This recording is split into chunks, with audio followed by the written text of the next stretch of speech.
What happened to the prophet Elijah? Well, Elijah was a prophetic giant in the Bible. God used him to institute a drought against Ahab and Israel. God used him to defeat the prophets of Baal on Mount Carmel.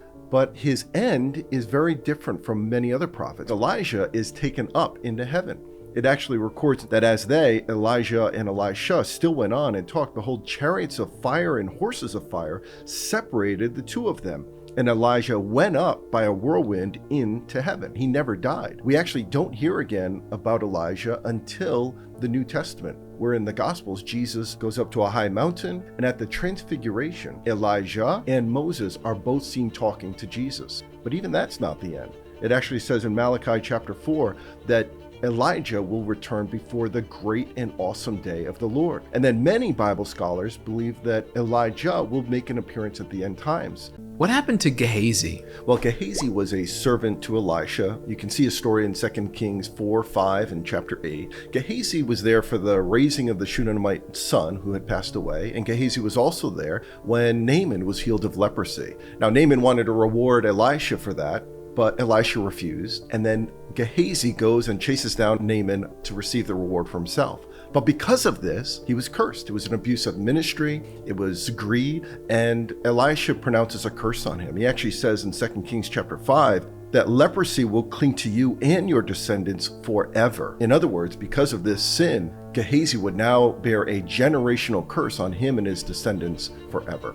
What happened to Moses? Well, the Bible shows us in Deuteronomy the end of Moses' life. We see that he has led the Jewish people right to the promised land, but he can't cross over into it because of some disobedience and anger in his own life. Deuteronomy chapter 34 records his death. It says that in the land of Moab, according to the word of the Lord, that he, the Lord, had buried Moses in the valley of the land of Moab. But no one knows the place of his burial to this day. Moses was 120 years old. So was it the angel of the Lord? Was it an angel? Was it a pre-incarnate Jesus? In Jude chapter 1, it mentions that Moses' body was fought over by Michael the archangel and by the devil. And then we see Moses appear at Jesus' transfiguration. When Jesus goes to a high mountain, he's there with Peter, James, and John, and Jesus is made white. He's radiant. It's an amazing experience. And the Bible says that Moses and Elijah joined him on the mountain, and he spoke to them. What happened to Joseph, Jesus' father? Well, we know Joseph is mentioned, of course, at the birth of Jesus, and we see Joseph mentioned in Luke chapter 2, where Joseph and Mary had left Jesus behind in Jerusalem. And then we see a reference to Joseph in Matthew 13 as the carpenter. And then we don't really hear anything else about Joseph. The Bible doesn't record his death or his end of life, but we do have church tradition. The Catholic Church, for example, holds that Joseph had likely passed away before Jesus' ministry. And then the Eastern Orthodox Church also affirms that Joseph had died, but Mary and Jesus were able to be with him in his passing. And that's all we really know about Joseph. What happened to King David?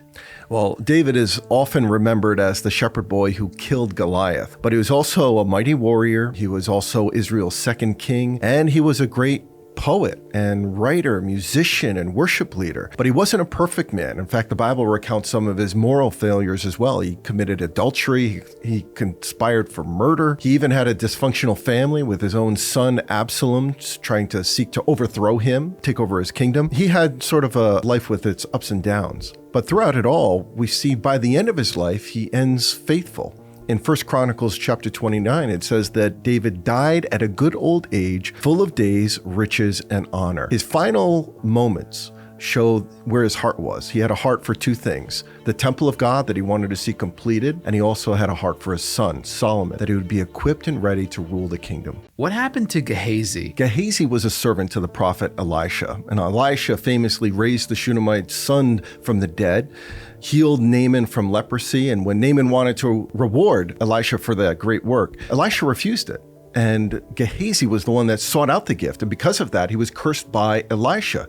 He was going to be afflicted with leprosy for his whole life and his descendants. Fast forward, we see that God's not done with Gehazi. Even though he's committed this egregious sin, when King Jehoram asks for stories about Elisha, it is Gehazi who is there in the king's presence, able to recount the great stories and miracles that Elisha the prophet had performed. And as Gehazi is sharing the story of Elisha raising the Shunammite woman's son from the dead, who walks in but the Shunammite woman, there to confirm the very story she's hearing?